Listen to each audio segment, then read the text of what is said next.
Welcome back to Man vs. Meeple, the show where we talk about all things board game related. Today we're bringing you a Kickstarter preview. This one's for Warriors of Jogu Feint from Monsoon Publishing. It is a two-player hand management bluffing game in which each player is going to take on one of 5 different factions in the base game, and they're going to compete over locations, trying to score victory points.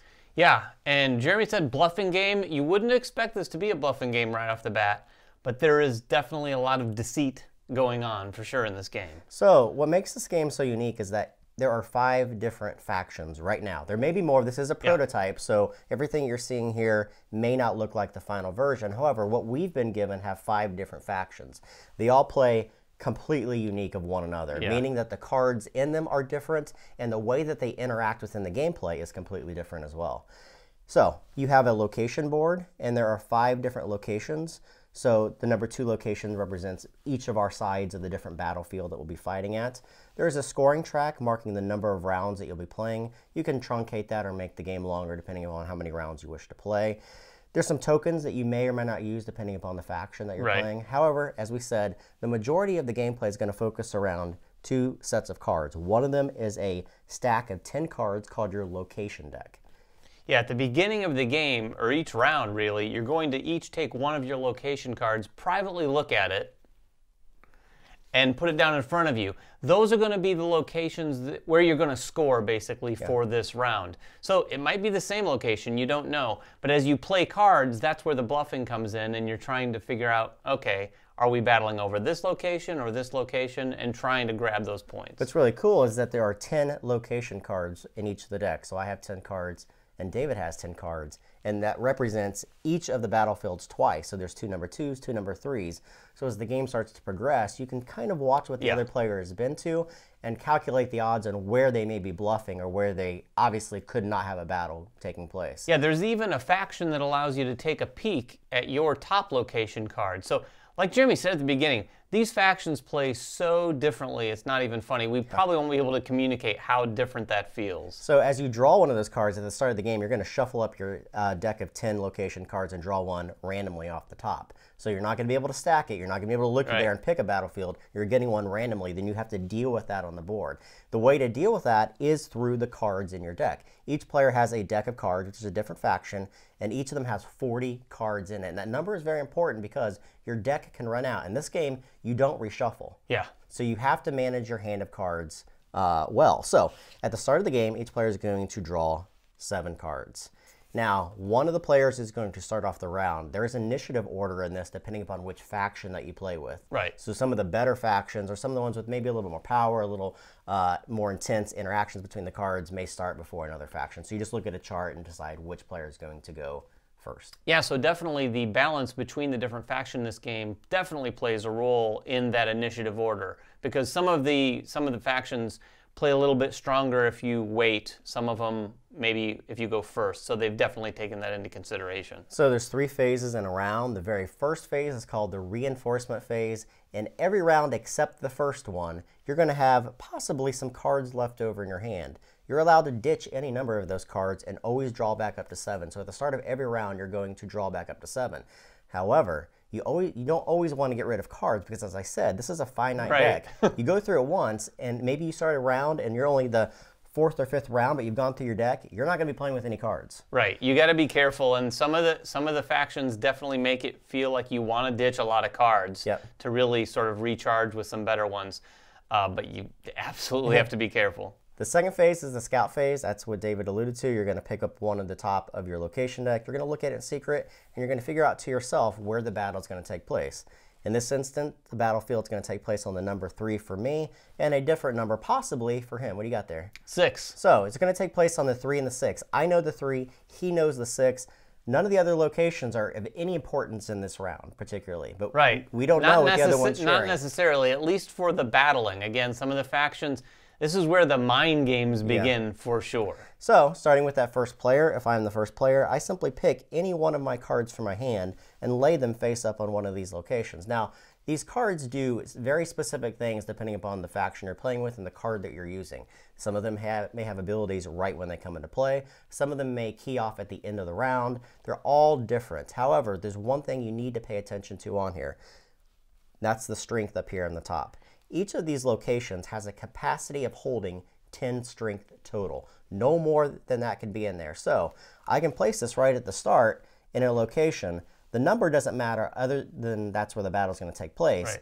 But the total strength on both sides combined can be no higher than 10. Yeah, so for instance, Jeremy played a 4 there. Now we know that no more than another 6 points worth of cards can be played there. So for instance, if I play a 1 there, then it goes down to 5. This is where some of the strategy begins, because once you have some familiarity with all of the different factions, you're able to understand what kind of cards your opponent has and what they could or could not play because of the strength number. Right, and you're just going to go back and forth, playing one card at a time, making sure you don't go over that strength capacity limit, using the interactions on the cards together, and at any time you're allowed to pass. When you pass, you're out of the round permanently, and the other player can keep playing cards to their delight, right, whatever they wish to do. Then what happens is you're going to resolve the battlefield. Each player is going to flip over their cards and reveal to the other player where the battles are going to take place. This again is where the huge amount of bluffing is going to take place. I may lead by playing on something that David thinks that's where the battle is going to go, and I could be making him and forcing him to expend cards on that location when he doesn't need to, or I don't. Or maybe they're cards I just don't want to use that round. This is where the strategy comes into play. However, the battlefields are only going to take place on the 3 and the 6. This is where you have to do just a little bit of math. Yeah, there's a little bit of math involved here. So at that point, you're going to take those battlefields, you're going to look at your strength numbers on one side and multiply that by the number of the battlefield. Yep. So the higher numbered battlefields are juicier, if you will. That's how you can win each round. You're going to multiply that, then you're going to go to the other battlefield, do the same thing. Compare that result, the total number on both sides. The total number of both sides to the total number of your opponent, and that's who's going to win the round, whoever has the most points. It's not winning per battlefield. You just gather up all your points from both of those battlefields, compare numbers, and declare a winner. That person's going to get a token on that round of this track. Basically, it keeps track of who won each round. Right, exactly. Some of the cards will actually stay in play. There's some cool, this is actually one of the factions where I can play something and you could put a token on it and it would stay in play for another round. A lot of these cards, as we said, have different unique combinations of how they work, when they can be played, and the timing on them.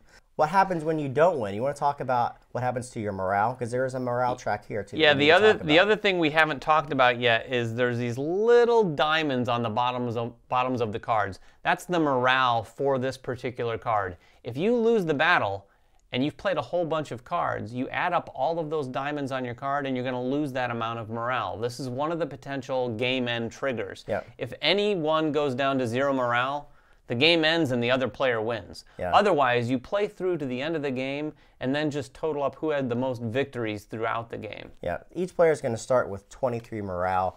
It's very hard to get additional morale. There are a couple of the factions that by playing particular cards, they will allow you to gain morale, but typically that is a finite number as well that you're going to be working through. So you're going to be very careful about playing some of your better, juicier cards and not winning the overall battle. So there are times in this game where you simply want to pass knowing that you aren't going to win that particular round, and that's okay. That's part of this game, which is really cool. Yeah, the game's subtitle is Feint. Yeah. So it is about bluffing. It's also about retreating when you need to. And if you're wondering right now if this is just war, it is not war. No. The base concept does sound that way. What we haven't talked about yet really at all are the variety of these factions. And these factions just are all over the place in terms of what they do and how they play. Let's talk about a few of them in general for sure. One of the really cool ones here is the League of Agents. He actually has the ability to play some of his cards face down, and that's why you see a number on the back side of them. Yeah. So when you play them, you know that how much capacity they're taking up, but that number may not be indicative of the actual number on the other side. Right. It counts. Really cool. It counts for when you're placing them in that capacity, but they might be stronger than what they appear. They might be less strong. Yeah. That deck definitely has a lot of bluffing going on because it has completely almost worthless cards too that you're playing down. You think it's a strength of 3, but really it isn't. Yeah, one of the factions I played with previously was this one here that I actually have in my hand called the Guardians Keon. These guys are really cool because they have cards that allow me to look at the next location, and then they have cards that allow me to stay, so I can set myself up for the next round, even if I don't win this round, which is really cool. A lot of these cards also have protected in them, which is really neat. Protected are cards that neither can be affected in your hand, nor can they be affected when they are on the battlefield themselves. So as players, some of the cards will allow you to knock off particular characters that they've placed on the battlefield. Some of them won't be able to be knocked off at all. Yeah, it's really interesting to see how these different factions interact with one another depending on which two that you're playing with. I'll talk about a couple more really quick. The gang of Mibbits. This is sort of a rodent-based. There's a lot of rabbits, there's a lot of mice, and as you might guess, they're very nimble and flexible. Absolutely. So this deck has a lot of different cards that allows you to manipulate the positioning of your card. You might play a card, and then I can play this card and have those cards join it all on one channel. So you're able to sort of delay the information you're giving to the other player about where your battlefield might be and move all your guys there at once. Another one is the Society of Engineers. These guys are cool. These guys are cool, and they're a little bit nasty. They're basically a deck full of engineers and towers. And the towers can only be placed where there is an engineer, effectively. And so you're playing an engineer, then you might play a tower that will destroy one of his faction cards in that lane. Or break the capacity, too, which is really neat. Or break the capacity, so you can blow out that 10 capacity and really go much higher than what your opponent knows. The cool thing about those guys, too, is that they have to have a 1-to-1 ratio, so you can't have more towers than the number of engineers you have, too. It's a tricky faction, because if you have a handful of towers, you may as well pass. Right, and that's the joy of this game. It really comes down to playing the factions, learning what these factions doing, seeing how neat they interact against other factions. Some of them may have what you would think to be a competitive advantage right from the start, but as you start to play the game, you realize, I have abilities that can, knowing his deck of cards, knock out some of his stuff when played at the right time. So you're not only managing your deck, managing the amount of cards in your deck, but also managing the timing in these locations, knowing that I may have to give up a round to gain benefits in a future round, which is really neat. Absolutely. In fact, I've played very few games that had that feeling of like, okay, I got to cut my losses here and wait. For sure. This game is extraordinarily competitive. Like, I could see a lot of people really getting into this and playing it a lot and playing it very competitively. The other interesting thing about it is when you play it for the first time, even though you might be making a lot of mistakes because you don't know the faction. You don't know not only your faction, but you don't know the other guy's faction, which is just as important when you're playing this game. But the feeling of discovery when you're playing that in the early games is really fun too, because you're like, oh, I see how this works. I see how these mechanics work. And then it's going to be totally different. You might play with that same faction. Jeremy could pick a totally different faction. It's going to completely change depending on how you have to play your faction again. So each faction isn't just a one strategy sort of pony. You're going to have to adjust depending on what your opponent's playing. Not to mention that the games can be extremely fast. 30 minutes is the time on it. We've had games last much longer, depending upon the amount of morale someone's using and losing from round to round. And the artwork's beautiful, too. I want to mention that as well. It's a really good artwork. It's all different for all the different characters and all different factions. So that is Warriors of Jogu Feint. It is a 2-player game. It takes about 30 minutes to play through. If you guys are interested at all, kickstart it, back it now. If you guys have questions about the game, make them in the comments below. David and I will answer those for you. Subscribe to us, follow us on Twitter, like us on Facebook, and everything else that we do, and we will catch you guys next time. Bye-bye.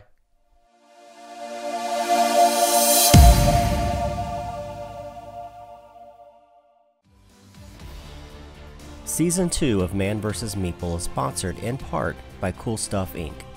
Cool stuff in stock at coolstuffinc.com.